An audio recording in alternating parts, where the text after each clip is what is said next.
Welcome to Rethink, the Financial Advisor Podcast. My name is Adam Holt. And this is Derek Notman.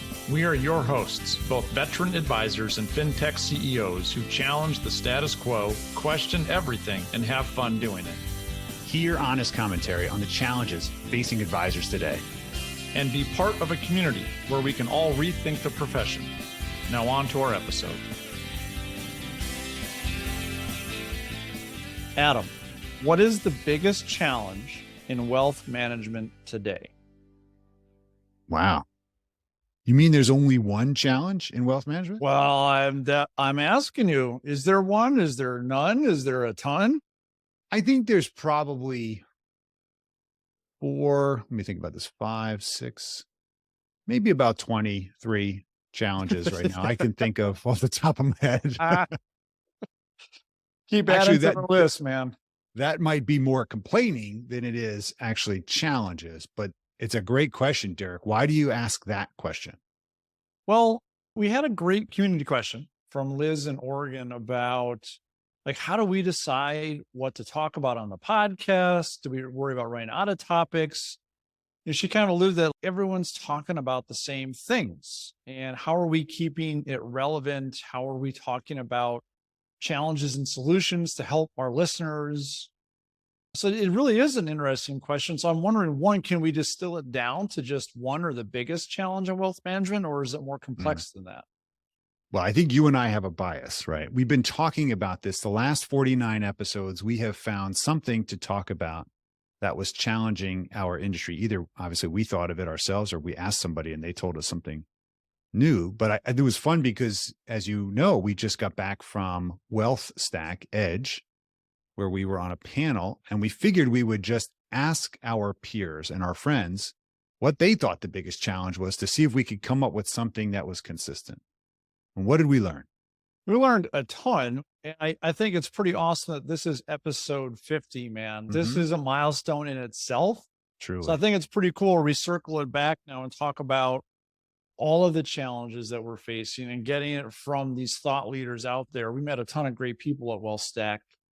And while they gave us 10 different answers and arguably 10 different challenges. So I don't know if 23 challenges is correct, but I would argue you probably are going to get a different answer from anybody you ask. So it was really cool getting these 10 different perspectives from some really amazing people doing awesome things. Well, it's true. You know, Derek, we did a marathon. We interviewed 10 people literally in an hour and had them focus. So we've compressed this down for everybody on the podcast to the most salient points that each person said. So this will be a fun listen. We encourage you to listen to each person's challenges. What do you commiserate with? What can you agree with? What is new for you didn't think was a real big issue? And then find out how this applies to you in our great vision of hopefully mentoring you and rethinking our current industry and our profession and how we can do it better. So you ready to hear from our first one, Derek? Let's do it, man. Let's jump in. All right. So this is Jamie Hopkins, managing partner of Wealth Solutions at Carson Group. Everybody knows him as Mr. Retirement. Let's hear what Jamie had to say.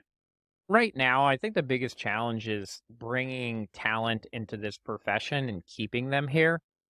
I think that's the biggest challenge out there right now. And part of the reason is we're not a sexy industry for young people to come into. I think there are people that get interested, but then when they start looking at the first couple jobs that you can get in this world, they're not the tech world and other places, even though they've had their hardships.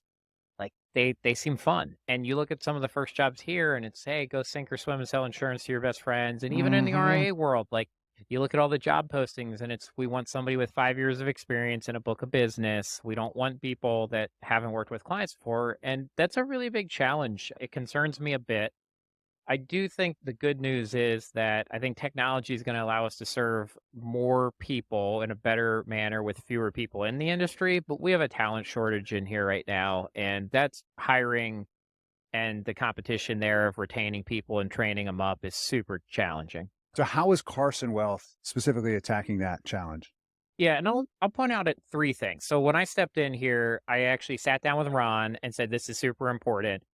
And I want a program that gives people coming into this profession a path to equity in their firm within 5 years. And the very first time I said that to Ron, he said, no chance at all.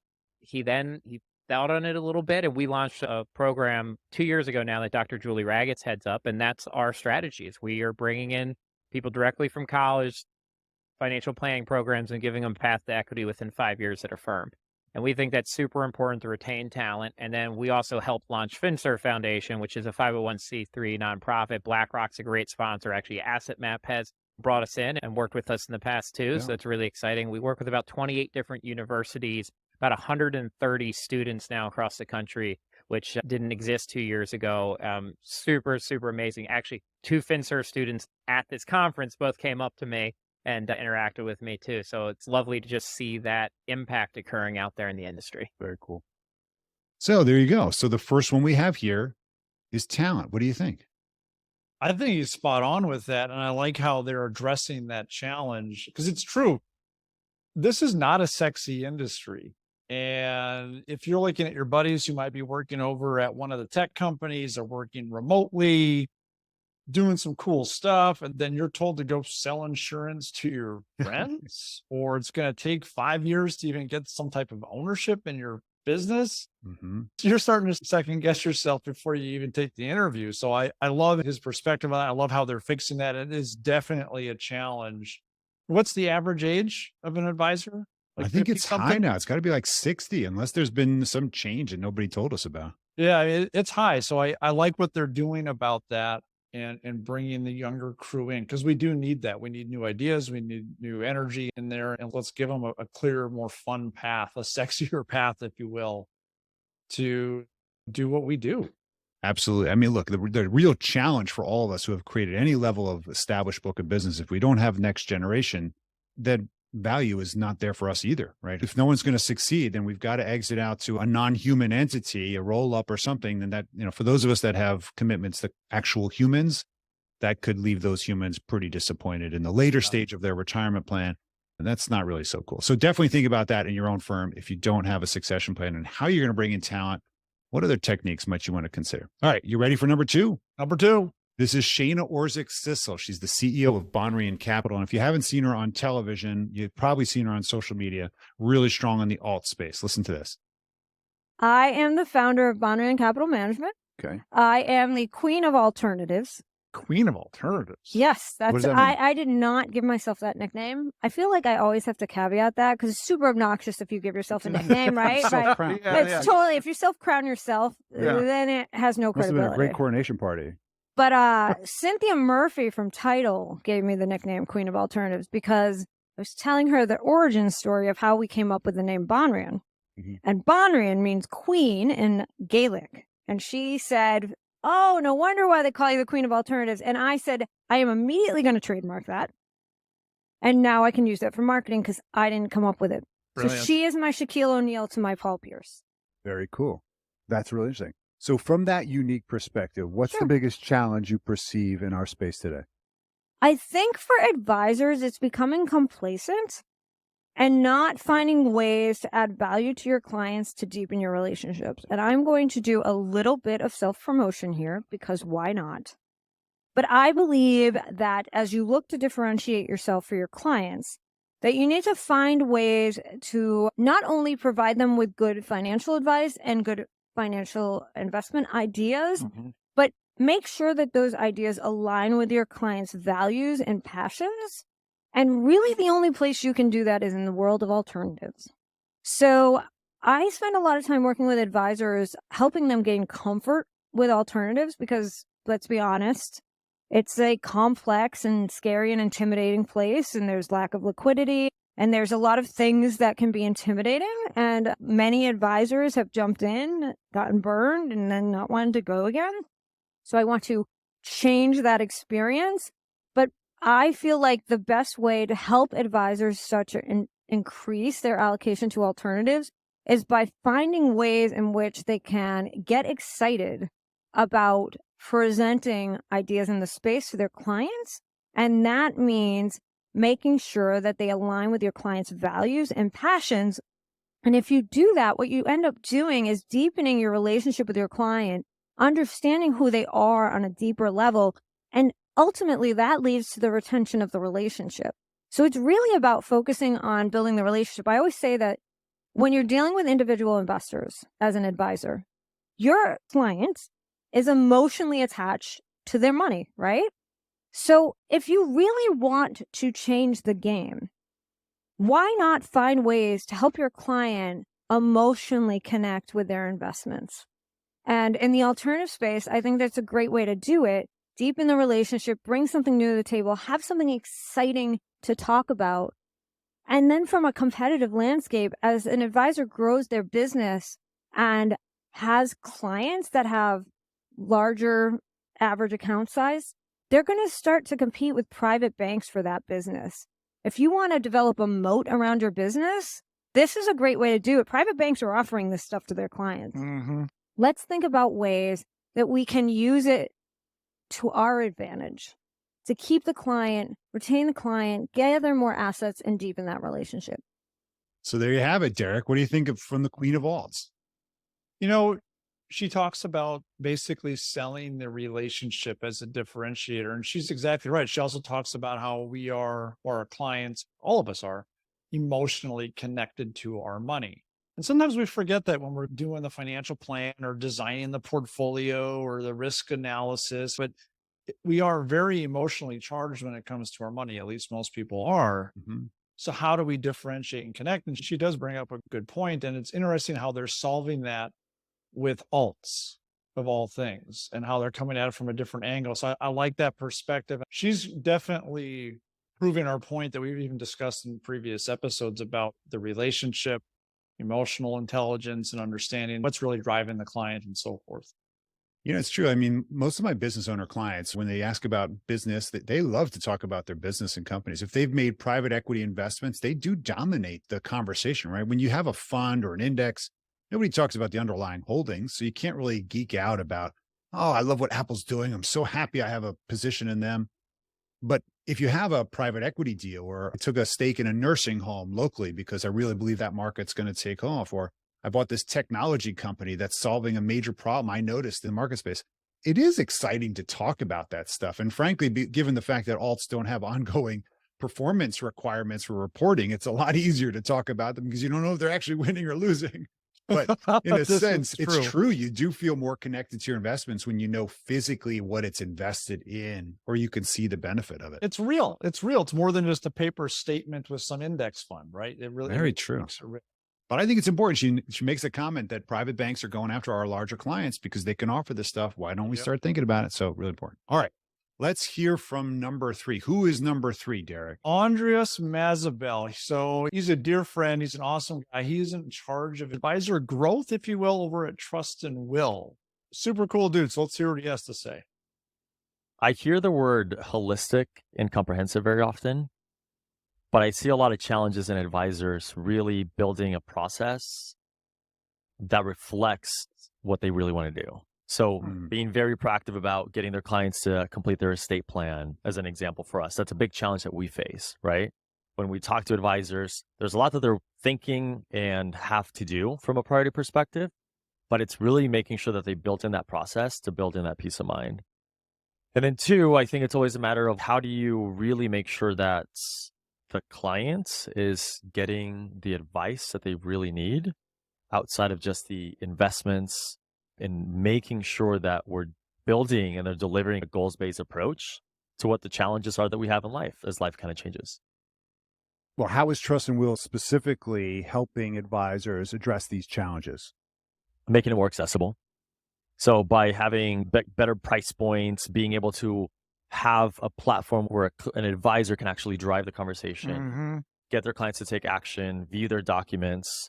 So now we're starting to see advisors will now go back and say, I can view your documents, come in, let's meet with your family who's named in your estate plan, right? Because this is something that clients are asking more help with regarding their estate plan. I always ask, why do most clients hire a financial advisor? It's peace of mind. Peace of mind. Can my kids go to college? Can I retire comfortably? But we forget the biggest thing is not if I pass, but when I pass. Do I have the peace of mind to say, I know my kids are going to be taken care of. We can avoid probate, all that. So we forget, I think, one of the biggest things by focusing so much on certain tasks, if you will, it's really getting to know that family dynamic and understanding what that looks like. And I'm sure we've all heard of 57% of clients' assets is going to be inherited by 2045. Only 13% of advisors connect with the client's children. So it's a huge opportunity. There you go. What do you think about that? Trust and wills, different take than investments. Definitely a different take, but it's very, very important, because if we don't do what he's talking about, it opens up a world of problems for the next generation, and even stress for us. If you have a spouse, a parent that needs help, something like that. And what I like is that he's talking about essentially building a peace of mind process as part of a holistic approach to helping your clients. And if we are talking about life insurance or beneficiaries on a retirement account and so forth, we already have one foot in the estate planning realm now, because we're talking about what happens when you're not around. So as advisors, I mean, at least that's what I think he's saying, is we should really be thoughtful about talking about that a little bit more, of other than just off the cuff. Oh, do you have a will? No. Hey, you should probably get one. And then you leave it at there. That's not doing your clients any service. That's true. It's got to go deeper than that. No, that's a huge challenge. And last I heard, there's something like less than 20% of Americans actually have a will. So I think 100% will die. I'm pretty certain of that one. Maybe 99% if the medical goes well. But, look, I think the reality is, if we're going to say that we're holistic and we're an advocate for people's financial well-being, we got to get on this too, right? We can't let them roll off the lot and say like, yeah, the seatbelts don't matter. This is an important aspect or you don't need auto insurance. Forget, what a waste. You need the documents in order. I think it's really important. So that's clearly a big challenge that I don't think people are talking about enough in this space. All right. Who do we have next? Johnny Paulson. Yeah, really cool dude. I met him for the first time at WealthStack, but he's the CEO over at Income Labs. And let's hear what he has to say. I think an interesting question is, how does an industry that for so long, and rightfully so, has been focused on accumulation and building wonderful tools and investment strategies to solve for that, turn around and provide quality distribution planning? Jamie Hopkins will tell you that we spend decades telling our clients to save more and spend less. And then one day we turn the switch and we tell them, it's time to live off your money. It's time to spend your money. And that's not a minor tweak. It's not a minor adjustment. And I quite frankly don't think simply building newer and better tools is the solution. I think that is important. Clearly, the analytics, the math in distribution planning is fundamentally different than it is during accumulation. But I think we really need to completely change our mindset. And at Income Lab, we believe what effectively gets you to retirement is not going to be very helpful through retirement. So that was interesting, because Johnny Paulson, who comes from the income distribution world, spending years actually at Jackson National, and teamed up with his partner, Justin, to create a distribution mindful platform first. So financial planning from the distribution phase versus the accumulation phase. And it's really interesting, because I think this has come up a couple times, but so many advisors have focused on the accumulation planning, as does their planning tool. Very few have focused more than the 4% rule or the Monte Carlo approach, and that should be good enough. What do you think about that? Yeah, it's true. It not only is it from a technical perspective of how do we plan around distribution planning. Mark Pfaff even mentioned this in our episode with him about how a lot of people retiring today are retired more years than they worked. So you have to have different strategies. But I think the other thing that Johnny alludes to is that we have to help our clients with that mindset. In our mind, it might be a light switch thing. Oh, we're going to stop putting money in your retirement account. We're going to start taking it out. But our clients, this is a huge deal. They've spent decades putting money away, and all of a sudden you're telling them to stop that and take money out. They're probably going to be scared. There's going to be uncertainty. So how do we address that emotional aspect as well when we're making this transition? Absolutely. All right. See, now we already have 4 different perspectives. Let's hear from the number 5, Matt Gardner, the Chief Education Officer at Finlit Tech. Only because I've been in the industry for 20 plus years. I know what it's like to be an advisor. I think the biggest challenge that we have as an industry is a lack of education. just honestly, I ran across a fascinating stat, and it's that I think the financial services industry has a budget of about 30 billion is what they spend on marketing. Less than 1% of that is spent on financial education. So I believe as advisors, we serve a very unique role in that we're in people's financial lives. And I think a lot of people, as different tools are becoming commoditized and fee compression, and you can kind of go do a lot of things on your own. As advisors, we got to be able to bring something a little different to the table. I think financial education and perspective is that thing. Talk about the work that you've done, though, about helping the next generation, because that's really intriguing. Kids, I think advisors have this interesting, we'll call it opportunity/obligation as the educated parties here. I'm trying not to blow you up too much, Adam, because you've been a huge supporter of what we're doing in our mission for some time. But yeah, we believe that an advisor has an obligation, not just to the people that they're sitting across from and giving the advice to, but the generations that are coming behind them, which is why we wrote the 4 Money Bears book. Because if you as a child or if you as a parent aren't receiving this information, how can you teach your child? And so if you're an advisor and that you're playing the space all the time, why not develop tools to be able to pass that on? Heard a great line. Someone said, if you take care of a client, they're thankful. If you take care of their child, they're forever grateful. And what do you think? Well, initially what really struck me is that of that, what do you say, 30 billion in annual marketing spend, only 1% is on financial education. That's crazy. So talk about a challenge and an opportunity. And okay, so marketing, we spend money on marketing to drive revenue. I get it. But we've also talked to a number of people that if you increase financial literacy and education, you're empowering that client to do a better job with their money. They're probably going to be a longer term client with an advisor, which means your lifetime revenue generated from that client's probably higher, and their satisfaction and overall outcomes are also better. So it just seems like it's a no-brainer to lean into financial education. Maybe I'm just naive, but that's what I'm taking from it. Well, unless you're trying to basically sell product to an uneducated party and you're afraid that if you educate them, they may not buy your product. I don't know that. I'm trying to take the alternative side of it. I mean, there's a good question here about whether we are aligned in our interests, right? The companies that are spending 30 billion on marketing are trying to sell something, right? That makes sense. That's a business. That's a capital decision. Yep. So those that are educating, and I think what he brings up is a really interesting point. It's incumbent upon the advocate of the household, the financial professional, to actually educate their client, leave them better than they found them, not just on the balance sheet, but also educate their next generation, not just because it's good business, but because it makes sense to help the next generation. Guess where loyalties will lie when they become the advocates of their own parents' assets? Oh yeah, for sure.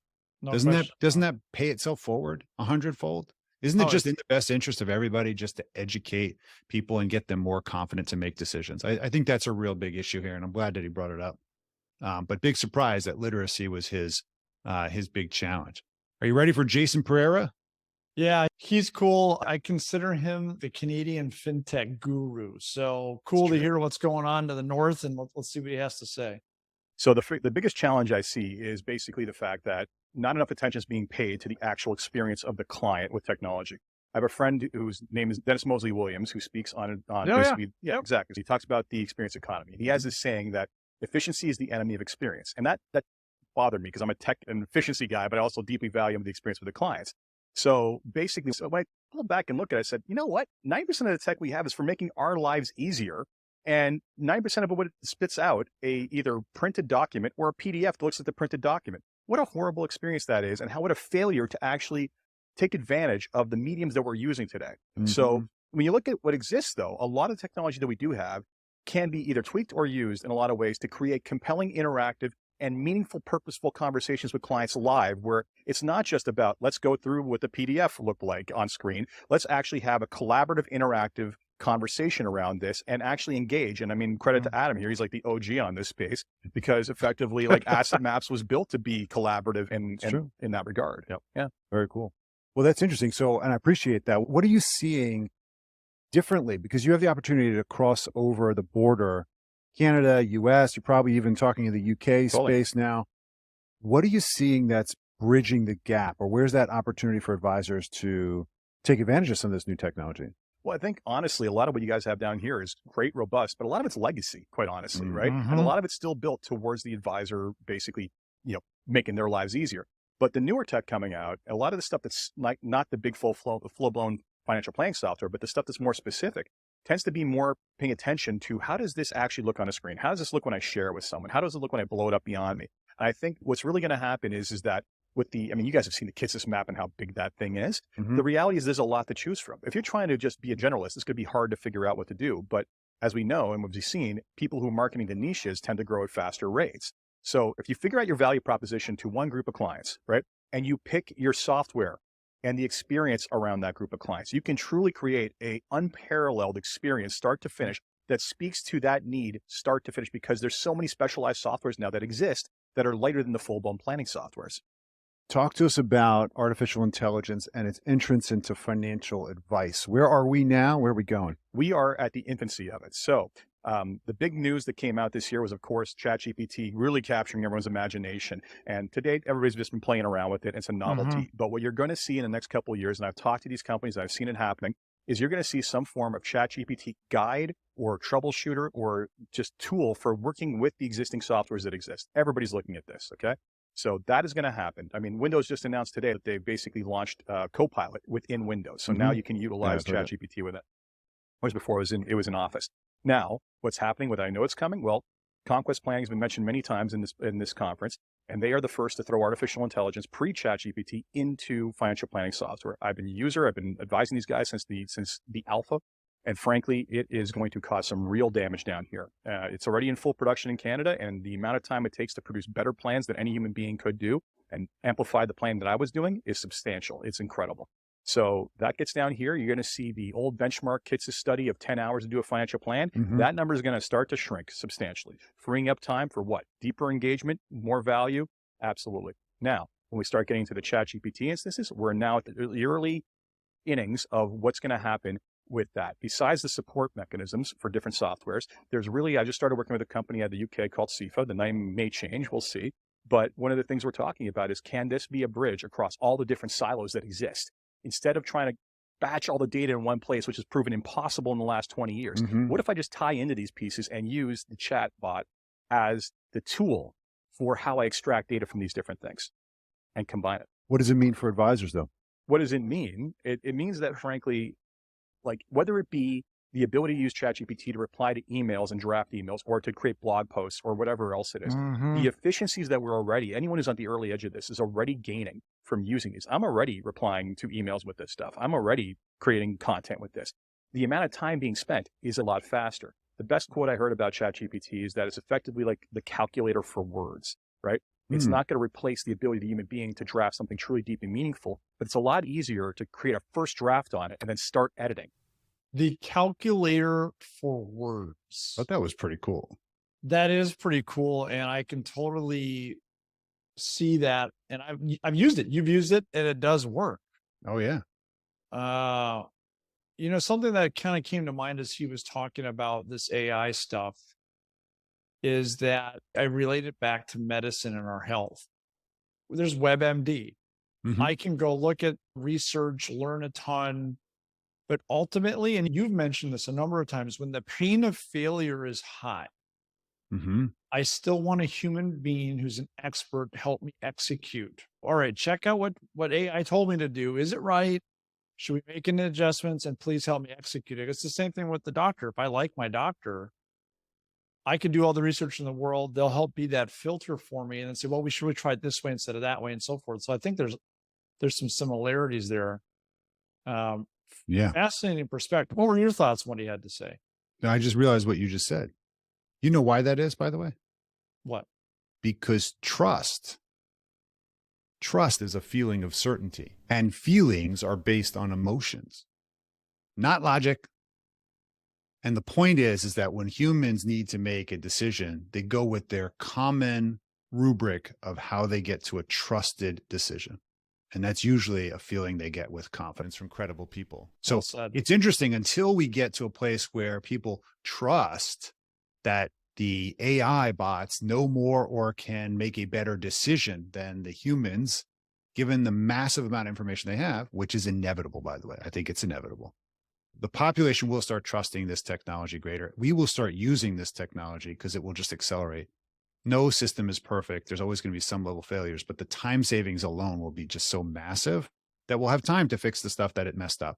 And I think the interesting thing about what he said too, it's fun to let Jason just riff because he's got so much information in his head and thinking about this stuff, is that he also brought up experience. So in addition to AI, he brought up a digital experience and how woefully lacking a lot of advisory firms are. They're not really using their technology to its greatest capability. I know we spend a lot of time. We actually talked to Dennis also. He's spoken at several conferences I've been to, and he just does a great job too. Dennis Mosley Williams.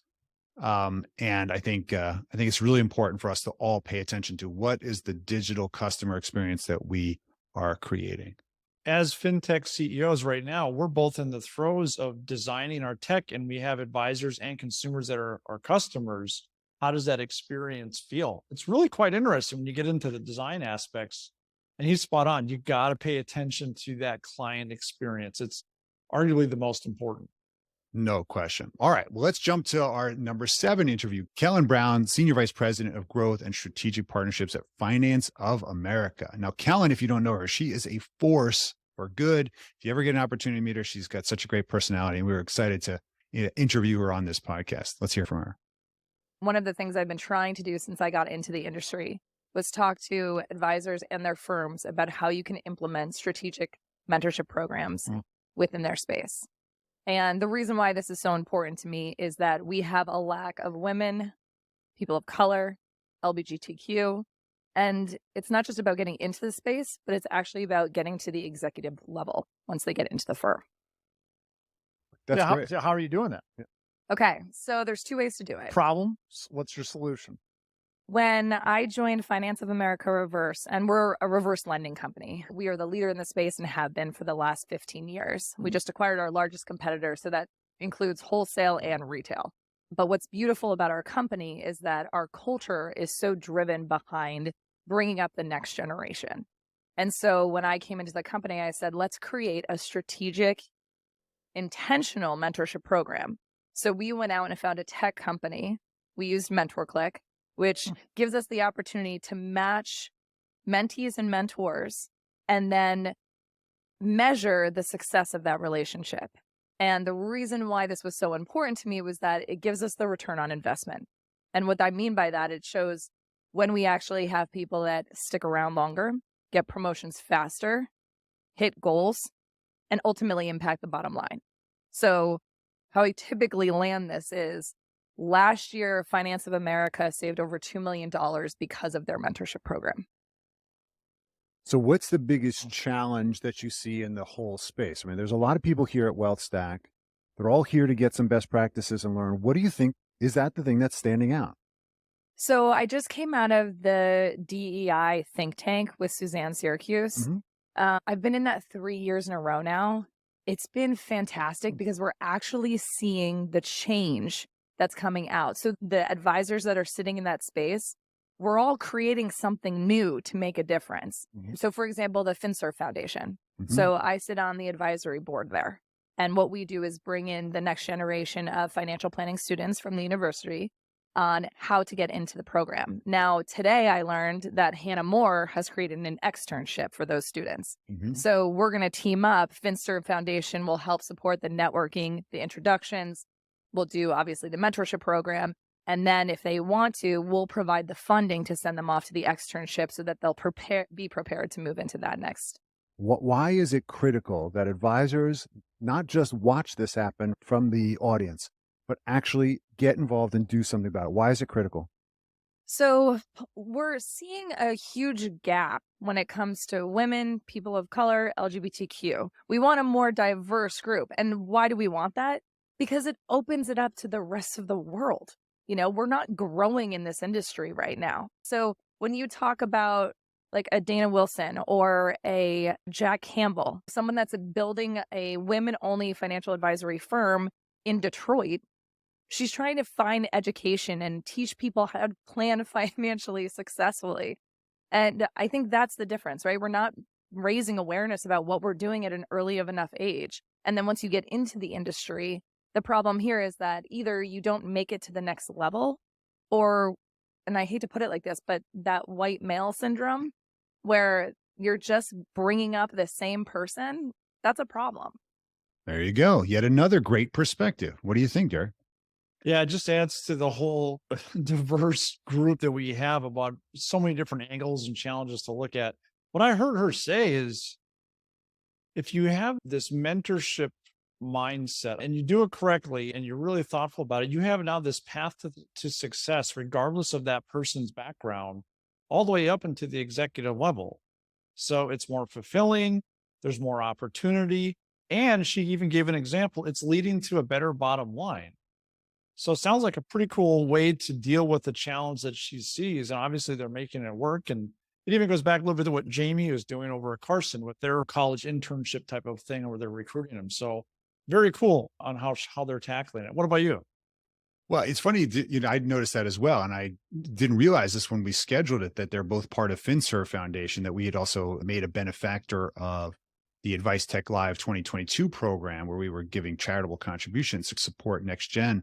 So it was cool to see them all kind of come together and realize the connections there. Also, the Hannah Moore comment about creating an externship program for all those students that are leaving the industry or education financial planning and don't have a place to land. So I know that Asset Map has participated in that program as well. I didn't realize that Kellen was part of it.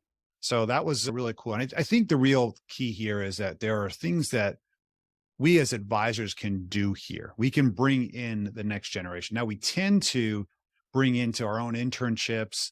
I hired my clients' kids. That was one thing that I did, because why? I would tell my clients I'm hiring, or they would call me up and say, hey, Adam, do you have any internships for my kid? And guess what we would do? That's how we filled the spot. It all happened in network. It never got published, but I think it's an interesting opportunity for us to actually expand our horizons and offer to bring in people that are not in our normal community, because the reality is the future of our business probably won't look like the present of it. And that means we need to be mindful of how it's evolving and how do we actually create different opportunities to grow, make people feel welcome. So that's an important aspect here, I think she brought up. Boom. All right. Awesome. All right. You ready for Marwa? Who's Marwa Zakaria? So she is the CEO of Asset Book, not Asset Map. Oh, thank you. That's you. I think we have that in common. You're still doing that over at Asset Map, right? I think so. Once in a while. I show up. Once in a while. But yeah, let's jump in and see what she has to say today. I would say the underlying challenge that we continue to hear is that they either don't know or don't have access to their data. It's one of the gleaming realities that they face when they're exploring changing portfolio management solutions or kicking off the idea and realizing, oh, well, I might have to pay X amount, or I'm not going to get it at all, or it's going to be very skewed data that isn't really useful to them or to another solution. What are you guys doing about it? Do you have a solution in mind? The short term, we've been providing, this has been going on for a little over 6 months now. We provide backups of the entire data set for our clients on either a monthly or quarterly basis. It's their option to choose. Some don't want it on a monthly basis. It becomes cumbersome, but they have access to it, and we don't just say it as lip service. They actually have it on hand, and it's great for doing proactive audits and just having your data so you know what it looks like. And if anyone needs to go, they're going to go anyway. So I've had other solutions say, well, you're just putting it on a silver platter. Yeah, that's what they pay us for. And if we're not the right solution any longer, then let them go. Don't hold people hostage. Now, that's an interesting third rail statement, because one of the reasons that a lot of advisors don't or cannot move from one provider to another is because they're so tied to the data at their broker-dealer, platform company, and just unwinding that is just such a headache. You know what they do? They just put up with the pain. So I think it was interesting. Asset Book is a platform performance aggregator for advisors and does a bunch of other stuff that I'm probably ignorant to. But on its face, that's an interesting statement, Derek. Yeah, it resonates. I mean, I went independent a year and a half ago now, and when you start, like, you don't really think about it too much when you're in the middle of stuff, but then all of a sudden you're like, yeah, maybe I go independent. Maybe I'm going to switch firms. All of a sudden it becomes super important. And you're like, oh crap, I do not have the access I thought, or I don't know how to get it, or it doesn't fit into anything else that I'm trying to go over to. And it can actually get scary very quickly. So very cool that they're solving that problem. They're laser focused on it, no question about it. And I like their silver platter approach. Why not? Do it, make it easy for them. It ultimately helps the clients. So why is it a problem? It's true. If you believe that the relationship is really the advisor and not the firm with the advisor, then the data has got to be transportable. And it's one of the things that I've been really hearkening on here at Asset Map is how do we create a way to really, truly empower the person whose data it is to contain, retain, and have possession of that without them feeling hostage. I mean, years ago, we used to sell mutual funds. Do you remember what it used to have? A back end sales charge. And you know what that would wind up doing? It basically kept people captive, right? Okay, you're making a 5-6 year decision until they burn to A shares. Let's be honest, that's a retention strategy. And why? To earn back the compensation that was paid in the first year. And so what did we do as an industry? We said, oh, we're going to really be open architecture. You want to leave us, you can take your assets with you. There's no exit fee. We charge a 1% AUM fee. And that made sense, right? It was in the best interest of the client, and it served us as advisors, right? Because we felt like we were aligned with the clients, and they felt that, and that transparency built trust. Remember that word? Why are we doing the same thing with data now? You can't leave. Your data's here. Sorry. You got to use this antiquated tool. So I think it's really cool that they're actually leading with that, and they're bringing up the challenge, even though nobody else is talking about it. Love it. All right. Introduce us to Payman. Payman Hardis. He is our friend from Canada as well. Another guy from the north, eh? Sorry. Add that. I used to almost live in Canada, so my cell phone would jump. My cell phone would literally jump to Canadian cell towers during that time of the day. I was that close to the border. Sounds expensive. Yes, it was. Talk about roaming. But he's the head of wealth management consulting at Deloitte, in charge of North America. Really cool dude. Was an advisor first, so has that experience. We like those. And now is looking at things from like a international perspective. So let's jump in and see what he has to say. So it's interesting. Throughout the past few days, you would have heard about personalization. You would have heard about engagement. You would have heard about a whole bevy of different items, right? The platforms, the technology, all that stuff. I think the one thing that people don't really talk about, and excuse me, I'm going to get a little bit consulting lingo on you, is real-time wealth management. And what I mean by real-time wealth management, and this is a little bit of consulting, but it is a lot of transformative forces that are all converging all within the same time horizon. So if I give you a few examples, whether it's open banking or real-time rails, which is like instantaneous wage disbursement, etc. If I think about some of the regulatory changes like T+1, there's all this, or even just the accelerated path towards digital. All of this is causing a real-time wealth management need. So it's not about the personalization. It's not about the engagement. It's actually how you're supporting your client on a real-time basis. When now they're getting their biweekly paychecks are coming in instantaneously, and they have inquiries to you, how are you supporting them? How are you supporting them as it pertains to market events that are happening? And how's your support team able to actually scale? It requires a whole different shift in the business model, whether you're a financial professional and a broker dealer or you're an RIA. It's going to cause a significant impact to your business that I don't think people are really considering. That's different. Thought-provoking for sure. But he's real right. Time. I don't know if he coined it. Did he coin the term real wealth, real time? I have heard it from someone else. You know who else I heard it from? Who? Bill Harris. Okay. I think there's a mindset that's coming. But it's true, whether it's our phones or computers or whatever, we are getting pretty much instant access to at least some parts of our financial lives. Mm-hmm. So why not be able to get that access to my retirement account, my investment account, my insurance, my taxes? Mm-hmm. That seems like it's pretty important. If I can't get it from you, but I can get it over here, I want it in the palm of my hand, right? As a consumer. I was on a committee 4 or 5 years ago at a larger broker dealer, and we surveyed what clients wanted. And they said, can we actually manage our portfolio through a Venmo style immediacy? And I didn't really take it seriously, because why do you need to have that immediacy? But I think what's happened is that the consumers are also so, like you said, indoctrinated with on-demand speed. Yeah. That people are going to say, well, why not? Why do I have to wait 3 days when so alternatives that provide speed is the same as providing me time, and time is money. So theoretically, speed is going to be really, really, really valuable to people who don't have attention span. Well, right? that's true. Or patience, maybe. Patience, attention. So the thing about whether you're looking to make a change to your allocation, or maybe you want to buy a house and you have to make an offer on a house. Yeah, that's true. These are pressing real world situations sometimes, and you need access to your own information. You need real-time wealth management. And if you can't get it, you're going to be frustrated. You may miss out on something that's going to cause problems, friction, things you don't want. You'll go elsewhere to fix that problem. Well, crypto, as an example, does give you real-time currency movement, right? You can move money incredibly fast. Wiring still takes 24 hours in most cases. Yep.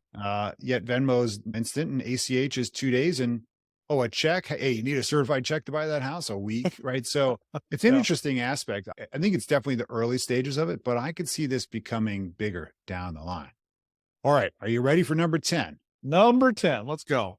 Now, interesting. I don't know if you'd be surprised, but it's different than all the other prior ones. This is Megan Richter, the president of Intentionally. That's intentional.ly, if you know her. And she's a co-founder as well, along with Kelly Waltrich. And I think that they're talking all about marketing for advisors. So guess what we're going to hear about? Marketing for advisors. Probably one of the biggest challenges let's hear. Megan Richter. So for what I'm seeing day in and out, whether we're working with tech firms or financial advisors in this space, it comes down to differentiation, which is not probably something novel you might hear in some of your conversations, but I think it really is the root at a lot of the challenges firms are facing when it comes to growing their business. And if you don't do it effectively, it has ripple effects into every single thing that you do. So when we work with advisors and fintech firms alike, we like to really dig in and ask them a couple key questions. We want them to get really specific about who they're serving. So it can't just be people in my certain region or widows going through divorce. We need to get more specific about who you're really trying to get after and make a connection with. We really push them to make sure that they've understood the competitive landscape. Okay, you're going to be in this space. What are others out there saying? And then we really push them to make sure that their story about why did they set out to do what they want to do? Why did they set out to create what they want to create? Really drove their business. And I think between understanding really specifically about their audience needs, why they created their business or their model to begin with, and then how other people are speaking, we can pull together a formula that really works to help them come up with a very differentiated message. Well, there you have it. Number 10. What do you think about Megan's comments? I think it's accurate. I think it is a challenge. I think a lot of advisors really struggle with differentiation. We've talked about this. Tech used to be a differentiator. Now it's table stakes. We've had Angie Herbers on. There was another one on there, but talking about referrals. Libby Gryway, talking about referrals and niching or not niching, and differentiation at the end of the day is a challenge. When there are so many different advisors out there, all or arguably all using a very similar tech stack, how are you different? It's a good question. I was literally talking to a firm this morning also about differentiation, and it was challenging to get them to say, yes, we fit in a specific niche. And because they have business that's associated with multiple niches and they don't want to decide. And they said, can I be all things to all people? And that's a really challenging one, I think, especially with what's coming in the great indexing of all of our businesses and commoditization, and what I think is going to be marginalization of the compensation that we're paid. It's the reason why I think we're seeing a lot of advisors, although I didn't think it would honestly take, I'll be honest about that. I didn't think that fee-based financial planning was really going to start taking any market share from assets under management. And I think I'm wrong. That we are starting to see a real insurgence of advisors that are charging a flat fee. Well, there's a demographic that it fits, right? It works. It really works. That's true. I think if I'm listening to this as an advisor or a fintech firm, this is a really big question on differentiation. I had a meeting this morning with a venture capital firm for Coupler. Mm-hmm. And they asked me, so who's your competition? How are you different? And if you can't articulate that as an advisor, a fintech person, whatever, if you can't articulate that on your website, your conversations, your process, all of that type of stuff, you're going to struggle. That's right. You got to stand out in a crowd. I said to this to someone the other day. I said, memorable is better than better. Being memorable. I mean, memorable means you got to be different, right? Like everybody's trying to be better than the other guy. I mean, so the question is, how are you going to be memorable? Because that's what people will come to. Being top of mind is really the key when people need to make decisions. Do they call your firm? Do they call you as an advisor, or just they look it up on Google and get who they ever get? And I think that's a key. I know you and I have talked a lot about digital presence and building preeminence around this, especially for what you're good at. Are you a subject matter expert so that when people need help, they call you? So anyway, really, really strong here. Let's do the wrap up here and see how many of the 10 were the same with respect to challenges in our space. I would argue there might be one or two that share some similarities, but they're probably all different. I think they're all different. 2 people said basically next gen, which is talent, maybe mentorship. That's 20% of the group. Yeah. And they had different takes on broad. it too. They had different takes on it. So it wasn't the same challenge or solution necessarily, but similarities for sure. Now, for all of you listening, now we would like you to think about this. So we're going to summarize all 10 of them. Okay. We're going to read them off like the list of the 10 commandments here. Right. So, or the 10 plagues, or whatever you want to follow in your religion. Plagues. And 10 plagues. These are the 10 plagues of wealth management by Derek and Adam. But Derek and Adam. Okay. You ready? Read me the first 5 there, Moses. I've got enough white hair to look like Moses, I'll tell you. Anyways, talent, alternatives, holistic planning that includes estate planning, distribution planning versus accumulation, financial literacy, and education. I mean, those 5 right there, boom. I mean, I would agree with money. That's how we fix money. That is how you fix money. I know that's a big agenda for you, fixing money. It is. And alternatives, estate. That's great. All right. And the following 6 are digital experience and artificial intelligence. What are you going to do about it? Mentorship, next gen, and DEI. How are you going to participate? How are you going to make a difference here? Data access. Is it portable? Do you own it? Real-time wealth management. That's on-demand money and all things around it. And lastly, differentiation. How do you stand out in a crowd? Real interesting challenges. What's going to be your strategy? Of course, we don't know the answer either, but we're happy to debate it if you listen to us on Rethink. Derek, I want to congratulate you on getting to 50. You look great for 50. You look the same basically as 2 years ago. Is that a backhanded compliment? I don't even know. Well, I'm the one closer to 50, so I guess I'm happy to say it. So anyway. Oh, right on, brother. 50 episodes, man. That is pretty awesome. Let's go for another 50 and see what happens. We'll see if I can make it to age 100. You got it. We're going to shoot for 100. Well, thank you to everybody who's participated. And we know this was a longer podcast, but obviously we had a lot to cover and we hope you found it valuable.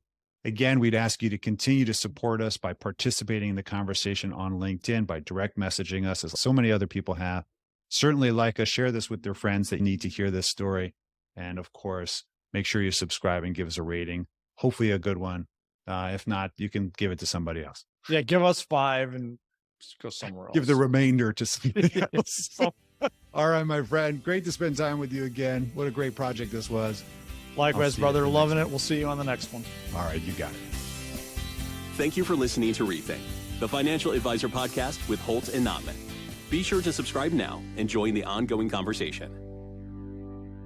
The information covered and posted represents the views and opinions of the guest and does not necessarily represent the views or opinions of Asset Map or Connector. The content has been made available for informational and educational purposes only.